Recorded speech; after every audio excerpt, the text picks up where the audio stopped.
வணக்கம். அதிரடியின் இன்றைய பிரதான செய்திகள். முதலில் தலைப்புச் செய்திகள். யாழ்ப்பாணம் உள்ளிட்ட நாட்டின் பல மாவட்டங்களுக்கு காலநிலை குறித்து விடுக்கப்பட்ட அவசர எச்சரிக்கை. மக்களே அவதானம். நாட்டு மக்களுக்கு அனுர செய்யும் சிறந்த சேவை. உத்தரவின் பெயரில் திடீரென சுற்றி வளைக்கப்பட்ட நூற்றுக்கணக்கானோர் உடமையில் மீட்கப்பட்ட ஆபத்தான பொருட்கள். 108 மில்லியன் பெறுமதியான ஆபத்தான பொருளுடன் திடீரென சுற்றி வளைக்கப்பட்ட இந்திய பிரஜை. அதிரடி காட்டிய அதிகாரிகள்.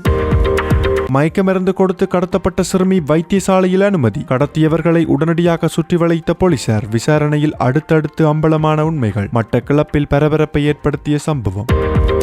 எரிபொருள் நிரப்பு நிலையத்தில் வேடிக்கையான செயலை செய்த இளைஞன். பெட்ரோலை ஊற்றியதால் ஏற்பட்ட பெரும் விபரீதம். விரைந்து செயற்பட்ட ஊழியர்கள். நடந்தது என்ன? லட்சக்கணக்கான பயனாளிகளுக்கு திடீரென நிறுத்தப்படும் எஸ்விஸ்ம உதவித்தொகை. நலன்புரி நன்மைகள் சபை வெளியிட்ட முக்கிய அறிவிப்பு. நாட்டில் கடந்த 2 நாட்களாக இடம்பெற்ற கோர விபத்துக்கள். 4 வயது சிறுவன் உட்பட பலருக்கு நேர்ந்த சோகம். நடந்தது என்ன? துவிச்சக்கர வண்டியில் சென்று கொண்டிருந்த தந்தைக்கும் மகளுக்கும் நேர்ந்த சோகம். அதிர்ச்சியில் உறைந்து போன குடும்பத்தினர். வாயில்லா ஜீவனால் வந்த வினை. நடந்தது என்ன? தீர்க்கமான கட்டத்தை நெருங்கும் ஈழத்தமிழர்களின் அரசியல் போராட்டம். தமிழர் அரசியல் வரைவு. லண்டனில் இடம்பெற்ற வரலாற்று நிகழ்வு. தொடர்பான விரிவான செய்திகள். விரிவான செய்திகளுக்கு செல்ல முன்னர் இது போன்ற செய்திகளை உடனுக்குடன் அறிந்து கொள்ள எமது அதிரடி சேனலை சப்ஸ்கிரைப் செய்து கொள்ளுங்கள்.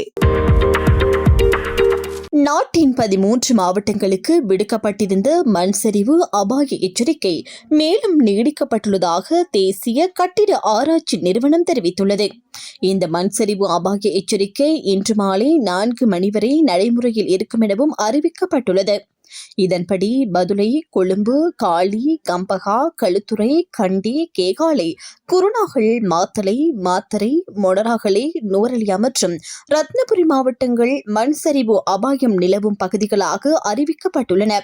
தற்போது நிலவும் கடும் மழையுடனான வானிலை காரணமாக மலை சரிவுகளில் திடீர் பிளவுகள் தோன்றுதல், நிலம் உள்வாங்குதல், மரங்கள் சாய்வடைதல் அல்லது புதிய நீரூற்றுகள் உருவாகுதல் போன்ற அறிகுறிகள் தென்பட்டால் மக்கள் மிகுந்த அவதானத்துடன் இருக்குமாறு அதிகாரிகள் கேட்டுக்கொண்டுள்ளனர். அத்துடன் அபாய நிலை ஏற்பட்டால் உடனடியாக பாதுகாப்பான இடங்களுக்கு செல்லவும், அனர்த்த முகாமைத்துவ பிரிவின் அறிவுறுத்தல்களை பின்பற்றவும் பொதுமக்கள் அறிவுறுத்தப்பட்டுள்ளனர். சனிக்கிழமையும் யாழ்ப்பாணத்தின் பல பகுதிகளில் மழை பெய்யும் வாய்ப்புள்ளதாக யாழ்ப்பாணம் பல்கலைக்கழக புவியியல் துறை சிரேஷ்ட விரிவுரையாளர் நாகமுத்து பிரதீபராஜா தெரிவித்துள்ளார். அதேவேளை யாழ்ப்பாணத்தில் வயலில் வேலை செய்து கொண்டிருந்த சுழிபுரம் கிழக்கை சேர்ந்த அண்ணாதுரை வின்சன் என்ற இளைஞர் மின்னல் தாக்கத்தில் உயிரிழந்துள்ளார்.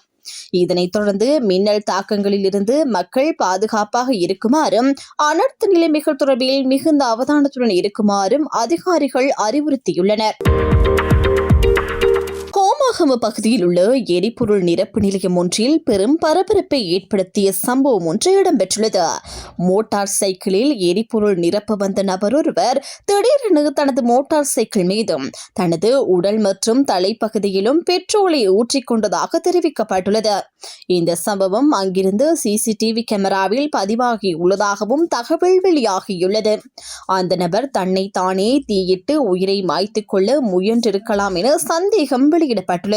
இந்நிலையில் அவர் பெட்ரோலை ஊற்றிக்கொள்வதைக் கண்டு எரிபொருள் நிலைய ஊழியர்கள் உடனடியாக செயற்பட்டு அவரை கட்டுப்படுத்தியுள்ளனர். இதன் மூலம் பாரிய அனர்த்தம் ஒன்று தவிர்க்கப்பட்டதாக தெரிவிக்கப்படுகின்றது. சம்பவம் தொடர்பில் தகவல் அறிந்து ஹோமாகம போலீசார் உடனடியாக சம்பவ இடத்திற்கு விரைந்து குறித்த நபரை காவலில் எடுத்துள்ளனர். அத்துடன் அவர் பயன்படுத்திய மோட்டார் சைக்கிளும் போலீசாரால் பறிமுதல் செய்யப்பட்டுள்ளதாக தெரிவிக்கப்பட்டுள்ளது. இந்த சம்பவம் தொடர்பான மேலதிக விசாரணைகளை ஹோமாகம போலீசார் மேற்கொண்டு வருகின்றனர். மாத்தளை மாவட்டத்தின் வில்கமுவ ஹெட்டிபொல பகுதியில் காட்டு யானை தாக்கியதில் தந்தையும் மகனும் உயிரிழந்துள்ள சம்பவம் சோகத்தை ஏற்படுத்தியுள்ளது. நேற்று காலை இருவரும் சைக்கிளில் பயணித்துக் கொண்டிருந்த போது காட்டு யானை தாக்கியதாக போலீசார் தெரிவித்துள்ளனர். சம்பவத்தை அடுத்து அப்பகுதி மக்கள் இருவரையும் மீட்டு வில்கமுவ பிராந்திய மருத்துவமனைக்கு கொண்டு சென்றுள்ளனர். எனினும் அவர்கள் மருத்துவமனைக்கு அழைத்து செல்லப்படும் முன்னரே உயிரிழந்ததாக மருத்துவமனை வட்டாரங்கள் தெரிவித்துள்ளன. இந்த சம்பவத்தில் உயிரிழந்தவர்கள் 56 வயதுடைய யோஜி ஆனந்த் சமரவிக்ரம மற்றும் அவரது 25 வயதுடைய மகள் தனுஜா சமரவிக்ரம என அடையாளம் காணப்பட்டுள்ளனர். சம்பவம் தொடர்பான மேலதிக விசாரணைகளை போலீசார் மேற்கொண்டு வருகின்றனர். மட்டக்களப்பில் கடந்த 14ஆம் தேதி இரவு சுமார் 7 மணியளவில் 16 வயது சிறுமி ஒருவர் மயக்கமடைய செய்து கடத்தி செல்லப்பட்டதாக கூறப்படும் சம்பவம் அப்பகுதியில் பெரும் பரபரப்பை ஏற்படுத்தியுள்ளது. மட்டக்களப்பு நகரில் உறவினர் வீட்டுக்கு சென்றிருந்த குறித்த சிறுமிக்கு மயக்க மருந்து கொடுக்கப்பட்டு முச்சக்கர வண்டியொன்றில் கடத்தி செல்லப்பட்டதாக தெரிவிக்கப்படுகின்றது. இதையடுத்து பெற்றோர் துரிதமாக செயற்பட்டு சந்தேகத்திற்கிடமான முச்சக்கர வண்டியை வீதியில் வைத்து மடக்கி பிடித்துள்ளனர். அப்போது அதிலிருந்து சந்தேக நபர் ஒருவர் வாகனத்தை விட்டுவிட்டு தப்பிச் சென்றதாக தெரிவிக்கப்படுகின்றது. இதன் பின்னர் மயக்கமடைந்த நிலையில் இருந்த சிறுமி மட்டக்களப்பு போதனா வைத்தியசாலையின் அவசர சிகிச்சை பிரிவில் அனுமதிக்கப்பட்டுள்ளார். இதேவேளை சம்பவத்துடன் தொடர்புடையதாக கூறப்படும் முச்சக்கர வண்டி கைவிடப்பட்டிருந்த இடத்திற்கு மோட்டார் சைக்கிளில் வந்த மற்றொரு சந்தேக நபர் முச்சக்கர வண்டி உரிமையாளர் தனது நண்பன் எனவும் வாகனத்தை எடுத்து செல்ல வந்ததாகவும் தெரிவித்துள்ளார். இதனைத் தொடர்ந்து சிறுமியின் தந்தை சம்பவம் குறித்து போலீசாருக்கு அறிவித்துள்ளார். அப்போது குறித்த இளைஞன் வாக்குவாதத்தில் ஈடுபட்டதால் அங்கு கூடியிருந்த பொதுமக்கள் அவரை மடக்கி பிடித்து தாக்கி பின்னர் போலீசாரிடம் ஒப்படைத்துள்ளனர். இதனையடுத்து கடத்தலுக்கு பயன்படுத்தப்பட்டதாக கூறப்படும் முச்சக்கர வண்டி மீட்கப்பட்டதுடன் தப்பிச் சென்றிருந்த பிரதான சந்தேக நபர் இரவு 11 மணியளவில் கைது செய்யப்பட்டுள்ளார். விசாரணைகளின் போது கைது செய்யப்பட்டவர்கள் இருதயபுரம் பகுதியை சேர்ந்த 21 வயதுடைய திருமணமான நபர் என்றும் அதே பகுதியை சேர்ந்த மற்றொரு இளைஞர் என தெரிய வந்துள்ளது. சந்தேக நபர்களை மேலதிக விசாரணைகளின் பின்னர் நீதிமன்றத்தில் முன்னிலைப்படுத்த நடவடிக்கை எடுக்கப்பட்டுள்ளதாகவும் சம்பவம் தொடர்பான மேலதிக விசாரணைகளை போலீசார் தொடர்ந்து முன்னெடுத்து வருகின்றனர். கடுநாயக்க பண்டார்நாயக்க சர்வதேச வானூர்தி நிலையத்தில் 108 மில்லியன் ரூபாய் பெறுமதியான கொக்கைன் போதைப்பொருளுடன் இந்திய பிரஜையொருவர் கைது செய்யப்பட்டுள்ளதாக இலங்கை சுங்க பிரிவின் போதைப்பொருள் கட்டுப்பாட்டு பிரிவு தெரிவித்துள்ளது. நேற்று முற்பகல் 10:30 மணியளவில் உகண்டாவிலிருந்து தோஹா வழியாக கத்தார் ஏர்வேஸ் QR 664 விமானம் மூலம் இலங்கைக்கு வந்த 60 வயதுடைய இந்திய பிரஜையொருவரே இவ்வாறு கைது செய்யப்பட்டுள்ளார். தன்னை நிலவியலாளர் என அறிமுகப்படுத்திய குறித்த நபரின் பயண பொதிகளை சுங்க அதிகாரிகள் சோதனை செய்த போது அதற்குள் மிக நுணுக்கமாக மறைத்து வைக்கப்பட்டிருந்த 2.15 கிலோகிராம் கொக்கைன் போதைப் பொருள் கண்டுபிடிக்கப்பட்டுள்ளது. கைப்பற்றப்பட்ட போதைப் பொருளின் சந்தை மதிப்பு சுமார் 108 மில்லியன் ரூபாய் என மதிப்பிடப்பட்டுள்ளதாக தெரிவிக்கப்பட்டுள்ளது. சுங்க பிரிவின் போதைப்பொருள் கட்டுப்பாட்டு பிரிவினரால் ஆரம்பகட்ட விசாரணைகள் மேற்கொள்ளப்பட்டுள்ள நிலையில் மேலதிக சட்ட நடவடிக்கைகளுக்காக சந்தேக நபரும் கைப்பற்றப்பட்ட போதைப் பொருளும் போலீசாரின் போதைப்பொருள் தடுப்பு பிரிவிடம் ஒப்படைக்கப்பட உள்ளதாக தெரிவிக்கப்பட்டுள்ளது. முழு நாடுமே ஒன்றாக என்ற தேசிய திட்டத்தின் கீழ் நேற்று முன்னெடுக்கப்பட்ட விசேட சோதனை நடவடிக்கைகளின் போது 734 பேர் கைது செய்யப்பட்டுள்ளதாக போலீஸ் ஊடகப் பிரிவு தெரிவித்துள்ளது. போலீஸ் ஊடகப் பிரிவு வெளியிட்டுள்ள தகவல்களின்படி நாடு முழுவதும் ஒரே நாளில் 786 விசேட சோதனைகள் நடத்தப்பட்டுள்ளன. இந்த நடவடிக்கைகளின் போது போதைப் பொருள்களும் தொடர்புடைய குற்றச்சாட்டின் கீழ் 734 பேர் கைது செய்யப்பட்டுள்ளதாக தெரிவிக்கப்பட்டுள்ளது. அதேவேளை கைது செய்யப்பட்டவர்களில் 9 பேர் தடுப்பு காவல் உத்தரவின் கீழ் வைக்கப்பட்டுள்ளதுடன் மேலும் 5 பேரை புனர்வாழ்வு நிலையங்களுக்கு அனுப்ப பரிந்துரைக்கப்பட்டுள்ளதாகவும் கூறப்பட்டுள்ளது. இந்த போதைப் பொருள் தடுப்பு நடவடிக்கைகளின் போது சந்தேக நபர்கள் வசமிருந்த பல்வேறு வகையான போதைப் பொருட்களும் போலீசாரால் கைப்பற்றப்பட்டுள்ளன. அதன்படி 277 கிராம் ஹெரோயின், 451 கிராம் ஐஸ் போதைப் பொருள், 2 கிராம் கொக்கைன், 316 கிராம் கஞ்சா, 2127 கஞ்சா செடிகள், 2 கிராம் குஷ்ரக போதைப் பொருள், 8 கிராம் ஹசீஸ் ரக போதைப் பொருள், 747 போதை மாத்திரைகள், 466 கிராம் மதனமோதகம் மற்றும் 89 கிராம் மாவா போதைப் பொருள் ஆகியவை கைப்பற்றப்பட்டுள்ளதாக தெரிவிக்கப்பட்டுள்ளது. கைது செய்யப்பட்ட சந்தேக நபர்களிடம் போலீசார் மேலதிக விசாரணைகளை தொடர்ந்து முன்னெடுத்து வருகின்றனர். மேலும் முழு நாடுமே ஒன்றாக என்ற தேசிய திட்டத்தினூடாக நாட்டில் இயங்கி வரும் போதைப்பொருள் விநியோக வலையமைப்பை முற்றாக கட்டுப்படுத்துவதற்கான நடவடிக்கைகள் முன்னெடுக்கப்பட்டு வருவதாகவும் போலீசார் தெரிவித்துள்ளனர். இது இப்படி இருக்க முழு நாடுமே ஒன்றாக தேசிய விசேட நடவடிக்கை ஆரம்பிக்கப்பட்ட நாள் முதல் இதுவரையான காலப்பகுதியில் மேற்கொள்ளப்பட்ட சோதனைகளில் 1,76,000க்கும் மேலதிகமானோர் கைது செய்யப்பட்டுள்ளதாக போலீசார் தெரிவித்துள்ளமை குறிப்பிடத்தக்கது. குருநாகல் மாவட்டத்தின் பத்தினிய அனுராதபுரம் வீதியில் லொரி ஒன்றுடன் மோட்டார் சைக்கிள் மோதி இடம்பெற்ற விபத்தில் குடும்பஸ்தர் ஒருவர் உயிரிழந்துள்ளார். இந்த விபத்து கடந்த 14ஆம் தேதி இடம்பெற்றுள்ளதாக தெரிவிக்கப்பட்டுள்ளது.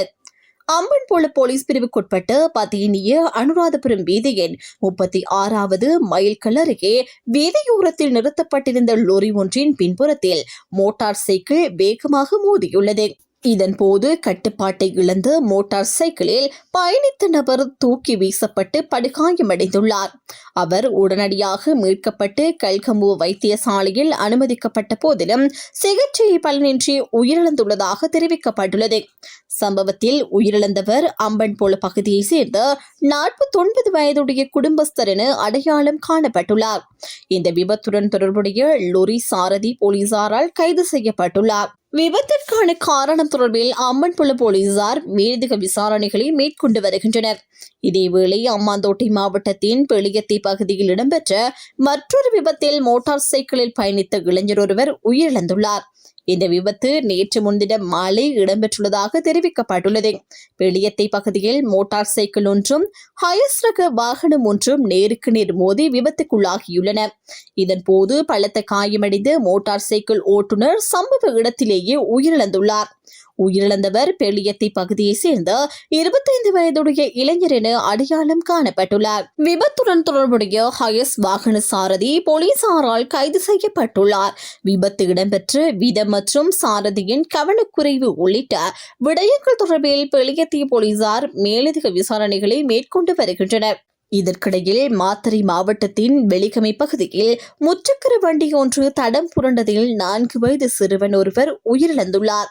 சம்பவம் நேற்று முன்தினம் இரவு இடம்பெற்றுள்ளதாக தெரிவிக்கப்பட்டுள்ளது.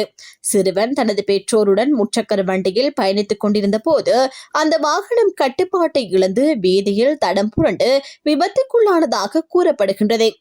இந்த விபத்தில் பலத்த காயமடைந்து 4 வயது சிறுவன் சம்பவ இடத்திலேயே உயிரிழந்துள்ளார்.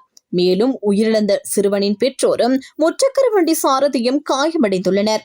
காயமடைந்த மூவரும் உடனடியாக மீட்கப்பட்டு வைத்தியசாலையில் அனுமதிக்கப்பட்டுள்ளதாக தெரிவிக்கப்பட்டுள்ளது. இந்த விபத்து தொடர்பான மேலதிக விசாரணைகளை போலீசார் தொடர்ந்து முன்னெடுத்து வருகின்றனர்.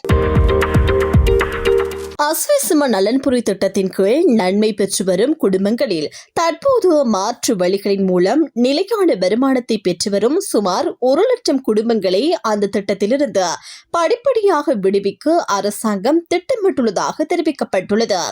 இந்த விடயத்தை கிராமிய அபிவிருத்தி, சமூக பாதுகாப்பு மற்றும் சமூக வலுவூட்டல் பிரதியமைச்சர் வசந்த பியதிச தெரிவித்துள்ளார்.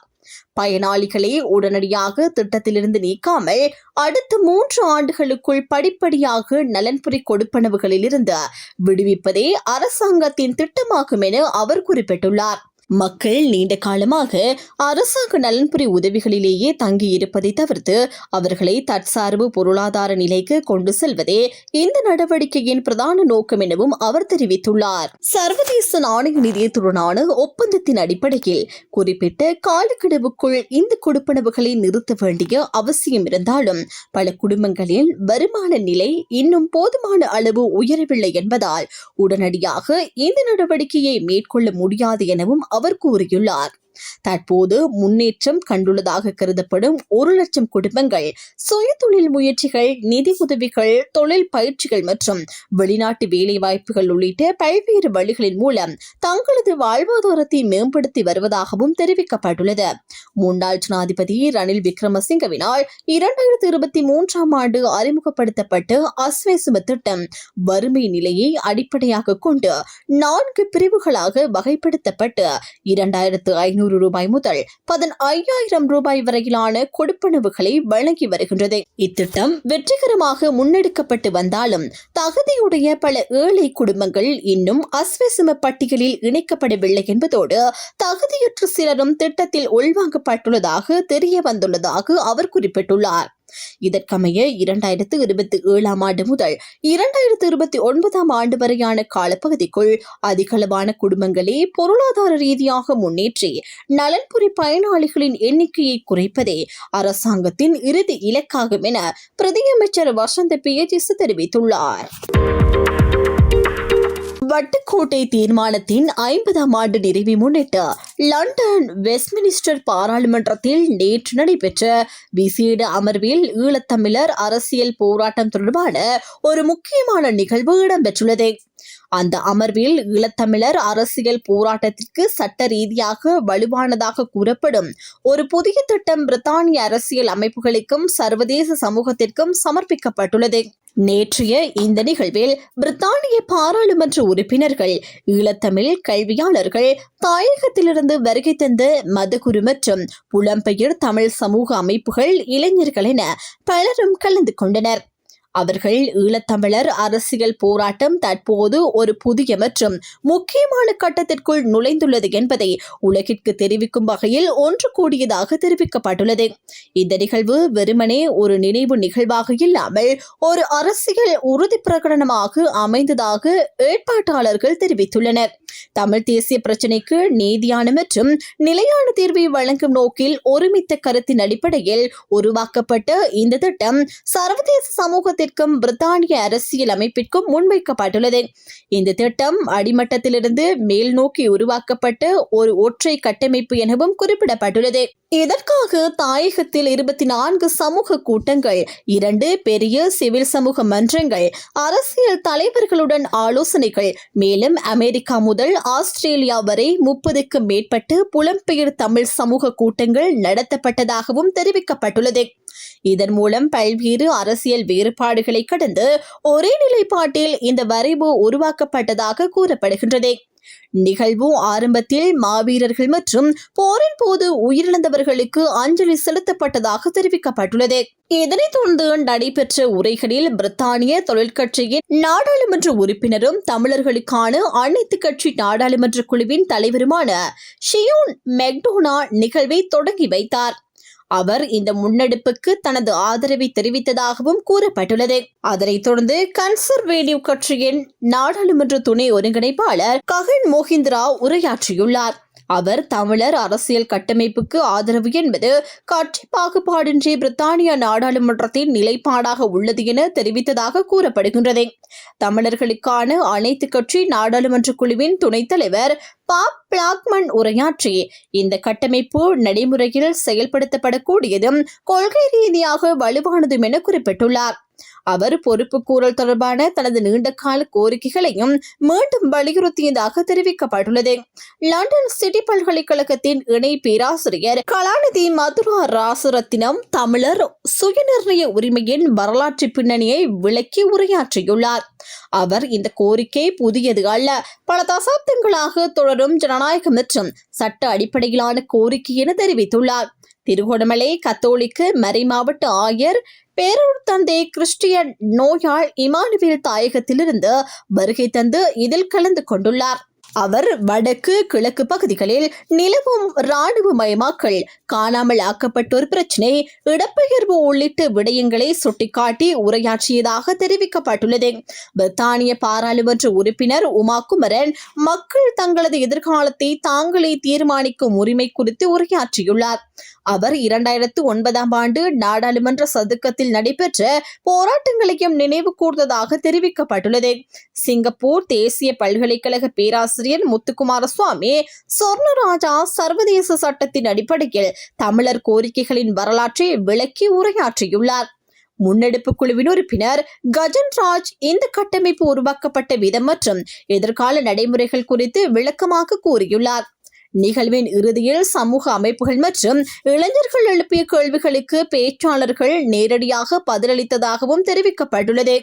இந்த வகையில் வட்டுக்கோட்டை தீர்மானத்தின் 50ஆம் ஆண்டு நினைவை முன்னிட்டு நடைபெற்ற இந்த அமர்வு ஈழத்தமிழர் அரசியல் முன்னெடுப்பில் ஒரு முக்கியமான நிகழ்வாக அமைந்துள்ளது என ஏற்பாட்டாளர்கள் தெரிவித்துள்ளனர். இத்துடன் அதிரடியின் இன்றைய பிரதான செய்திகள் நிறைவடைகின்றன. எமது செய்தி தொடர்பான உங்களுடைய கருத்துக்களை மறக்காமல் கமெண்டில் பதிவிடுங்கள்.